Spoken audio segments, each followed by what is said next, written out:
പിന്നെ ഉസ്താദ് പറഞ്ഞ പോലെ അറിവ് നൽകുന്നിടത്ത്, പഠിപ്പിക്കുന്നിടത്ത്, ഇപ്പോൾ ആത്മീയമായ വിദ്യാഭ്യാസം നൽകുന്നിടത്ത്, റസൂലിനെ പഠിപ്പിക്കുന്നിടത്ത് വലിയ തരത്തിലുള്ള വീഴ്ച ഉണ്ടായെന്ന് പറഞ്ഞു. ഇപ്പോൾ പുതിയ കാലത്ത് അള്ളാഹുവിനെ പുതിയ തലമുറയോട് പരിചയപ്പെടുത്തുന്നതിൽ ഇപ്പം ഞങ്ങളൊക്കെ പഠിച്ചു വന്നൊരു ധാര, അല്ലെങ്കിൽ ഇൻസ്റ്റാഗ്രാം പ്രൊഫൈലുകളിൽ പുതിയ തലമുറ അള്ളാഹുവിനെ കുറിച്ചുള്ള ഏറ്റവും ട്രെൻഡായ 1-2 വീഡിയോസിൽ കുഞ്ഞുങ്ങൾ വന്നിട്ട് പറയാണ്, ഇന്റെ പഠിച്ചോൻ പാവാണ്, ഇന്റെ പഠിച്ചോൻ പാവാണ്.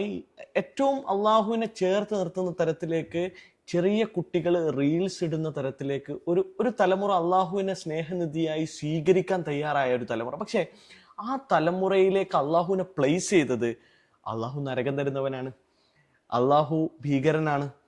ഇസ്ലാമോഫോബിയയുടെ അല്ലെങ്കിൽ ആഗോള തലത്തിൽ വിശ്വാസത്തിന്റെ ശത്രുക്കളുടെ അല്ലെങ്കിൽ ഭൗതികവാദികളുടെ മതനിരാസികളുടെ ഏറ്റവും പ്രധാനപ്പെട്ട ദൗത്യം എന്ന് പറയുന്നത് അള്ളാഹു ഭീകരനാണെന്ന് ചിത്രീകരിക്കുക. അതിന് കൊട പിടിക്കുന്ന രീതിയിലല്ലേ ശരിക്കും നമ്മുടെ പണ്ഡിതരുണ്ടാവുന്നത്. ഇപ്പോൾ ഒരു പുതിയ തലമുറയോട്, അല്ലെങ്കിൽ പഴയ തലമുറയിൽ നിന്ന് വ്യത്യസ്തമായി ഞങ്ങളുടെ തലമുറ എന്ന് പറയുന്നത് പുതിയ തലമുറയിൽ വലിയ ഓളങ്ങൾക്കപ്പുറത്ത് 1-to-1 സിറ്റിങ്ങുകളുടെ കാതുകൂർപ്പിച്ച് കേട്ടിരിക്കുന്ന ആളുകൾ. ആ ആളുകളോട് ഏറ്റവും മനോഹരമായി അള്ളാഹു മാന്യനാണെന്ന് പറയാൻ, അള്ളാഹു നിന്റെ ഏറ്റവും ചേർന്ന് നിൽക്കുന്ന മനുഷ്യനാണെന്ന് പറയൽ ഈ കാലത്തിന്റെ ഏറ്റവും അനിവാര്യമായ ദൗത്യല്ലേ? 100%. അള്ളാഹു സുബ്ഹാനഹു വ തആലയെ പരിചയപ്പെടുത്തിയത് നിങ്ങൾ പറഞ്ഞതുപോലെ സൊസൈറ്റിക്ക് അള്ളാഹു നരകം സൃഷ്ടിച്ചിട്ടില്ലേ? ഉണ്ട്, ആയിക്കോട്ടെ. പക്ഷെ നരകത്തിലൂടെയല്ല അള്ളാഹുവിനെ പരിചയപ്പെടുത്തേണ്ടത്.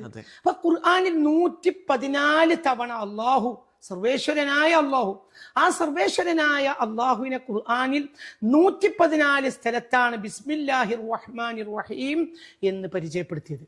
ബിസ്മില്ലാ, അള്ളാഹുവിന്റെ നാമത്തിൽ ആരംഭിക്കുന്നു. അർ റഹ്മാൻ, ഏറെ കരുണാനിധിയായ, അർ റഹീം, ഏറെ കരുണാവാരിധിയായ. ഇത് അടുത്ത സൂറത്തിലും അങ്ങനെ തന്നെയാണ്, അടുത്ത സൂറത്തിലും അങ്ങനെ തന്നെയാണ്. ഒരു സൂറത്തിന്റെ തുടക്കത്തിലില്ല, പക്ഷെ ഒരു സൂറത്തിന്റെ മധ്യത്തിലുണ്ട്. അപ്പോൾ 114 അധ്യായങ്ങൾക്ക് 114 ബിസ്മില്ലാഹിർ റഹ്മാനിർ റഹീം. എവിടെ എന്നാ അള്ളാഹു ശിക്ഷിച്ചുകൂടെ? ശിക്ഷിക്കാം, പക്ഷെ ശിക്ഷിക്കുന്നത് പറഞ്ഞ റബ്ബിനെ പരിചയപ്പെടുത്തിയിട്ടില്ല. റബ്ബിനെ പരിചയപ്പെടുത്തുന്ന ഏറ്റവും അതാണല്ലോ റബ്ബിനെ പരിചയപ്പെടുത്താൻ ഉപയോഗപ്പെടുത്തുന്നത്. മനസ്സിലായില്ല? ഇപ്പൊ ഇന്ത്യ രാജ്യത്ത് ജയിലില്ലേ? ജയിലുണ്ട്. പോലീസില്ലേ? ഉണ്ട്. പോലീസിന്റെ ലാത്തില്ലേ? ഉണ്ട്. ആമമില്ലേ? ആമമുണ്ട്. റിവോൾവർ ഇല്ലേ? SIയുടെ കയ്യിൽ ഉണ്ട്. അങ്ങനെയാണോ ഇന്ത്യയെ പരിചയപ്പെടുത്തേണ്ടത്? കുറെ ആമവും കുറെ ലാത്തിയും കുറെ റിവോൾവറും കുറെ AK-47 കുറെ 10,000-കണക്കിന് പട്ടാളങ്ങളും കുറെ ജയിലും ജയിലറയും ഇരുമ്പുവാതിലും ഉള്ള രാജ്യം എന്നാണ് പറയേണ്ടത്. ഇതൊക്കെ ഇവിടെ ഇല്ലേ? ഉണ്ടല്ലോ. അത് അതിന്റെ അനിവാര്യതയിലുണ്ട്.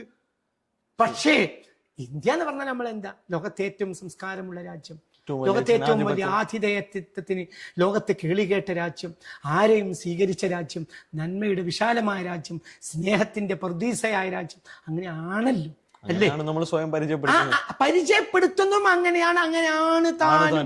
അങ്ങനെയാണ് താനും. ഈ ലോകത്ത് ആരെന്ത് പറഞ്ഞാലും എന്റെ രാജ്യം ക്രൂരമാണെന്ന് പറഞ്ഞാൽ ഞാൻ സമ്മതിക്കൂല. എന്റെ രാജ്യം പോലെ ഒരു നല്ല രാജ്യം ലോകത്തില്ല.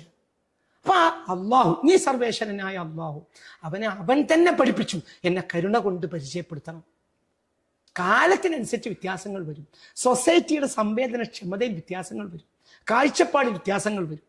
അപ്പൊ അതിനനുസരിച്ച് നമ്മുടെ പ്രബോധനങ്ങളെ മാറ്റണ്ടേ? ഒരു ക്രൂരനായ ആളുകളൊക്കെ പിടിച്ച് നരകത്തിലിടുന്ന ആളായിട്ട് പടച്ചോനെ പരിചയപ്പെടുത്തുന്നത് എത്ര വലിയ മോശമാണ്. തീർച്ചയായും നരകല്ലേ? അവൻ നരകമുണ്ട്. നരകം കൊടുക്കാതിരിക്കാനാണ് അള്ളാഹുവിന്റെ കയ്യിൽ വഴി. അവൻ ഗഫൂറാണ്. സ്വർഗം കൊടുക്കാതിരിക്കാൻ അള്ളാഹിന്റെ കയ്യിൽ വഴിയില്ല. സ്വർഗത്തിന് 8 വാതിലാണ്, നരകത്തിന് 7 വാതിലാണ്. എന്താ അതിന്റെ അർത്ഥം? എന്തേ അള്ളാഹു സുബ്ഹാനഹു വ തആലക്ക് നരകത്തിന് ഒരു വാതിലും കൂടി കൂട്ടി ഈക്വലാക്കി വിടും? എന്തേ? നരകത്തിൽ നിങ്ങൾ വരുന്നത് എനിക്ക് ഇഷ്ടമല്ല. അള്ളാഹുവിന്റെ സന്ദേശം. നരകത്തിൽ നിന്ന് പുറത്തു കിടക്കാൻ വഴിയുണ്ട്, സ്വർഗത്തിൽ നിന്ന് പുറത്തിറക്കാൻ വഴിയില്ല. സ്വർഗം അള്ളാഹുവിന്റെ റഹ്മത്താണ്. റഹ്മത്തിൽ നിന്ന് പുറത്തെടുക്കാൻ വഴിയില്ല. അള്ളാഹു കരുണാവാരിധിയാണ്. എന്താ ഒരു ഹദീസ്? ഇന്നല്ലാഹ യബ്സുതു യദഹു ബില്ലൈൽ ലിയതുബ മുസിഅൻ നഹാർ. പകലിൽ കുറ്റം ചെയ്യുന്നവർക്ക് പുറത്തു കൊടുക്കാൻ വേണ്ടി രാത്രി കൈനീട്ടി നിൽക്കുന്നവനാണ് അവൻ. വയബ്സുതു യദഹു ബിന്നഹാരി ലിയതുബ മുസിഅൽ ലൈൽ. രാത്രിയിൽ തെറ്റ് ചെയ്തവർക്ക് പുറത്തു കൊടുക്കാൻ വേണ്ടി പകലിൽ കൈനീട്ടി നിൽക്കുന്നവനാണവൻ. എത്ര കാലം? പടിഞ്ഞാറ് സൂര്യോദയം വരെ ഈ പ്രക്രിയ അനന്തമായി തുടർന്നു കൊണ്ടേ പടിഞ്ഞാറ് സൂര്യോദയം എന്ന് പറഞ്ഞാൽ അന്ത്യനാൾ വരെ. അന്ത്യനാളിന്റെ അവസാന ദിവസം വരെയും. എന്താ അതിന്റെ അർത്ഥം? അള്ളാഹു പുറത്തു കൊടുക്കാൻ തയ്യാറാണ്. നിങ്ങൾ എത്ര വലിയ കുറ്റവാളിയാണെങ്കിലും. സ്വഹീഹുൽ ബുഖാരി തുടങ്ങുമ്പോൾ കാണുന്ന ഒരു ഹദീസാണ്, 100 ആളെ കൊന്നവനും അള്ളാഹു പുറത്തു കൊടുത്തു. അപ്പൊ ആ കുട്ടി, ഇപ്പൊ നിങ്ങൾ പറഞ്ഞല്ലോ സാധുക്കളായ മക്കൾ വന്നിട്ട് പറയാ എന്റെ പടച്ചോൻ പാവാണ്.